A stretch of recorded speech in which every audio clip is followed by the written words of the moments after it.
Hello, everybody.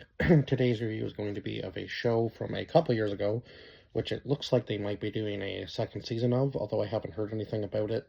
And I looked it up on IMDb and didn't see anything coming new, so I'm assuming maybe this show was kind of abandoned or put by the wayside for whatever reason. It doesn't seem like it's been canceled, because, yeah, it says season one and it says 2023 to whenever, so I'm not really sure exactly whether they're working on another season of this show and they just haven't said anything about it yet, or what's really going on. But anyway, today's review is going to be of a show called Black Knight, which I gave an 8 out of 10 to.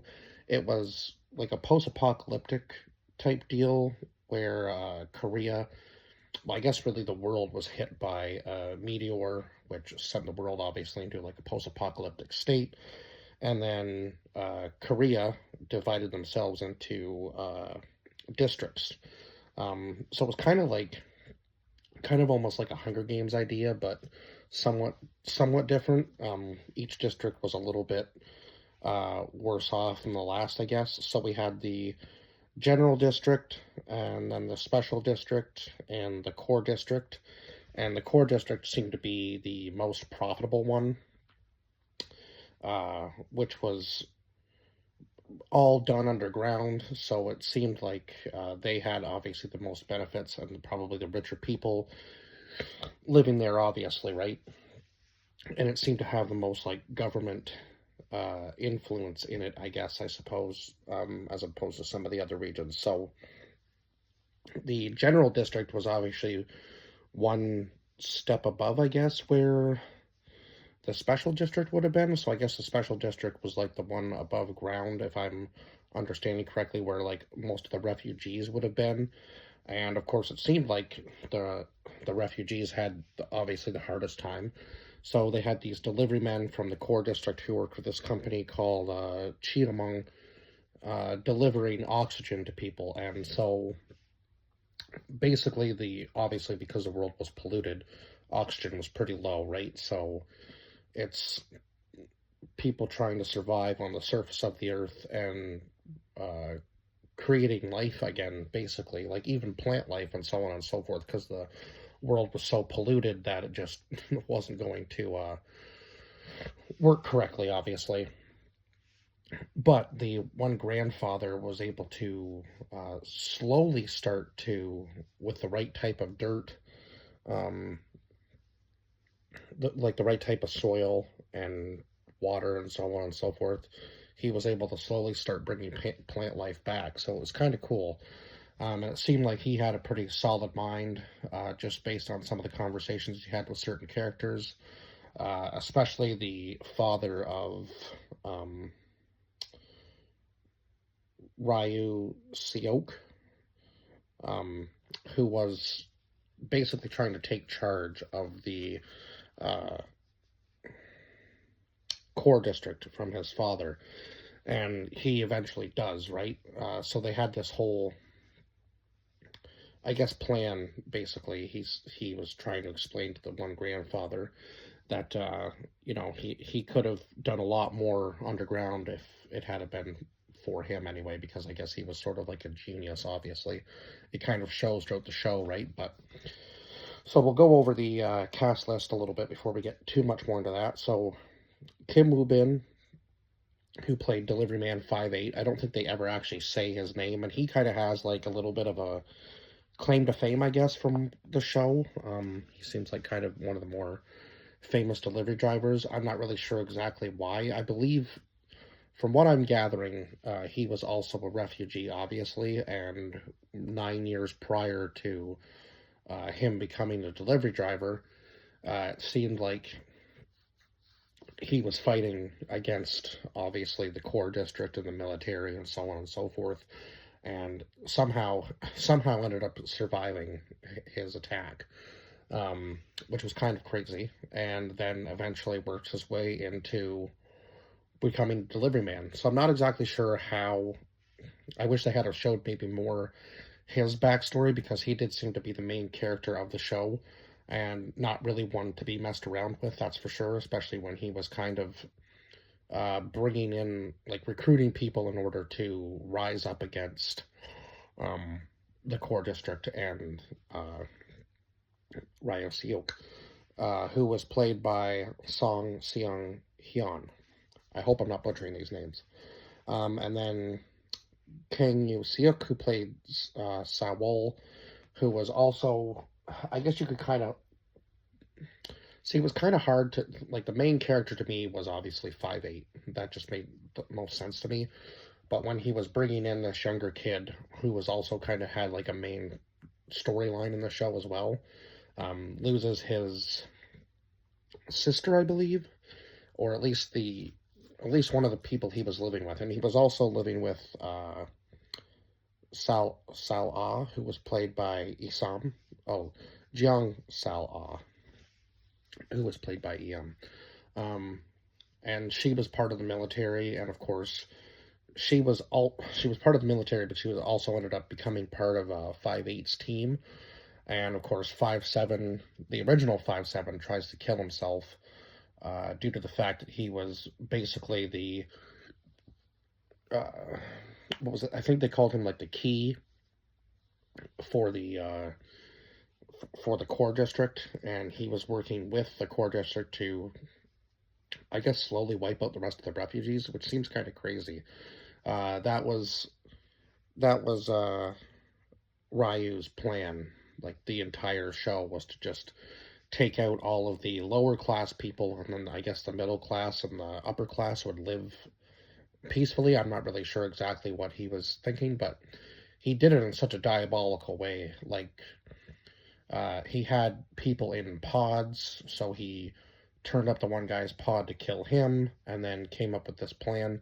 So basically, when they were saying that they were purifying the air, they were actually poisoning the air more so that the lower class people were more reliant on the delivery of oxygen, and they would need more and more constantly. And then that way, eventually, over a period of time, right, it would just wipe out the lower class people or the refugees, and then the middle class and the upper class could, I guess, share what was left of the oxygen underground. Now, obviously, he had his qualms with letting anybody in because he said the oxygen is already bad enough as it is. You can only go so long without a mask, even underground. So there's obviously some struggles even with the higher class people, right? Which makes sense. And it seems like each district you go to, the worse it gets, right? Like it seemed like in the, what was it, the special district, I guess, you had to pretty much have a mask on outside at all times. And inside it seemed to be safe, but outside I don't think there was any characters that ever had a mask off that were going to live very long. And then obviously we had the general district, which was a little bit better, but you still required a mask after, I think, what they said, 5 minutes with the mask off, and then you had to have it back on. And then, of course, in the core district, it seemed like you were pretty much safe to have your mask off in most areas, unless you were in a very highly populated area, then you had to have your mask on. But so it was kind of odd, but I suppose, I guess, there's obviously going to be a lack of oxygen if the whole place is underground, so that does add to that as well, too. So they were poisoning the air with the trucks, again in the lower class district, obviously, and then they tried to they tried to blow up most of the refugees when they had this huge fight between Sawol and this other guy that was leading through the competitions of becoming a delivery man. So the delivery man competitions were pretty intense. The first one was I think it was like 7 or 8 rooms, I believe, that were all filled with people, and then the oxygen would slowly leave the room as the people were fighting. The last one standing would move on to the next round, and then the second one was they had to deliver their package to the people in their car, and they would have these what did they call them?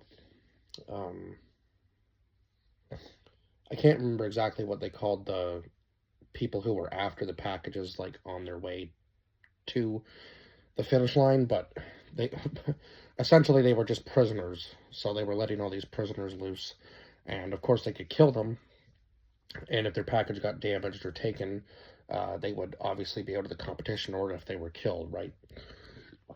So he,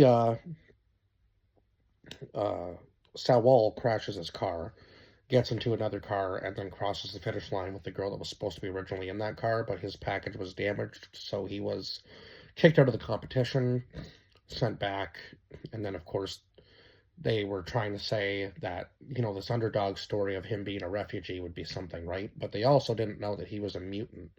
Now, I'm not exactly sure what that entails, because it seems like the children that were born from people in the mines had a certain, I don't know, like a certain attribute to them, or they were somewhat like they were not completely human. I'm not exactly sure. They didn't really dive into that too much in this show, unless I was really missing something. But yeah, it seemed like he was special in some sort of way. So, of course, they had the last fight between the two of them, and then he moves on to become the new 5-7. And then, of course, he gets involved, obviously, with 5-8's team and trying to take down Ryu, and all of that is happening at the same time. And then, of course, Ryu comes up with this plan for this vaccine. He blows up all the refugees at their fight. Like I was just saying. Then he starts poisoning the air, giving them this vaccine that is supposed to be good for the refugees to let them into the core district. Turns out he's also killing them that way. So, of course, they try to get him. His father hands off the core district to the government, because then that way his District A can be continued, right? Because I guess he doesn't maybe have the funding for it anymore, so he hands everything off to the government, and then his son comes in and basically tells him everything. Of course, they try to arrest him, but then the one general shoots his father, so it seems like everybody is working for Ryu, unfortunately. And so they try to stage a coup against the government, and that doesn't work. Even his own military ends up turning on him, so Ryu's pretty much on his own at that point, and then gets killed and blows up the entire core district. So I guess District A is going to be the new place where everybody can live, and of course the government says that the refugees are going to be the first allowed in, and everybody will live in like harmony and peace, and nobody will be judged anymore, right? There won't be this separation that's been caused by the core district and all this other stuff, right? So at least it ended on a happy note. Now, I'm not really sure exactly if there's going to be a second season, but in my review, I will at least put up that this is season 1 review. Other than that, I guess that's pretty much it I can say about the show. I did thoroughly enjoy it. The soundtrack was a bit weird for me. A lot of rap songs that didn't really fit the scene, but I mean, I think, and some of the CGI wasn't really the best, but the storyline and the action sequences definitely made up for that anyway. It was almost like a Korean John Wick in a sense, except they didn't really, it wasn't like they killed his dog. It was more like they were taking everything away from him, and he had to fight for the people he cared for. So it was kind of like I guess a similar character, but different storyline in a sense. But it was cool. The action sequences were cool. The training sequences, all of that, really were good, and the storyline was good in this show. So much better than the last few shows I've watched. I will give it that. Not a perfect 10, but an 8 out of 10.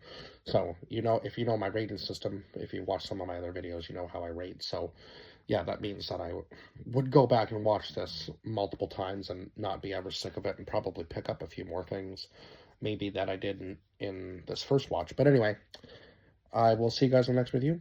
Bye-bye for now.